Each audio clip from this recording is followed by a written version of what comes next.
حافظ قینر یا نوزکل در جامعه دهاتی به نام میرزاعلی وایسفی ناحیه واسه جایگیر شده. مساحتش به 2 هکتار زمین برابر است. شکل دراز روی داشته با اشتوری خوابیده مانندی دارد. حافظ دارای آب شیرین وضعیت اکولوژی خیلی پاکیزه میباشد.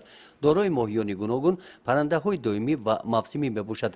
در دوره چهاربینی ها بخشیده به 20 ساله آموزش و رشد فنهای طبیعت شناسی، دقیق و ریاضی در ساحه علم و معارف طبق نقشه شعبه معارف ناحیه واسه با اشتراک معلمان فن گئوگرافیا در موضوع حفظ قینر و ماهیت آن سمینار مشورت برگزار گردید. در شعبه معارف مقامات اجرایی حکومت دولتی ناحیه واسه بیشتر از 72 مؤسسه تعلیمی عمل میکند که در 69 دیوان آموزگاران فن گئوگرافیا درس میگویند. از روی نقشه و چهاربینی ها در مؤسسه تحصیلات میانه عمومی رقم 6 جماعت دهاتی وایسف یک سمیناری آموزشی گذراندیم. در سمینار ما همه پهلوهای در پیام آمده رو با نقشه گرفته برای در حیات عملی گرداندن آنها چهاربینی ها ترتیب دادیم. متخصصان میگویند که شناسایی با حوض قینر و دیگر موضوعهای سیاحی در انکشاف جهانبینی نسل نو، حفظ طبیعت، یادگاری های تاریخی و فرهنگی موقع کلان دارد.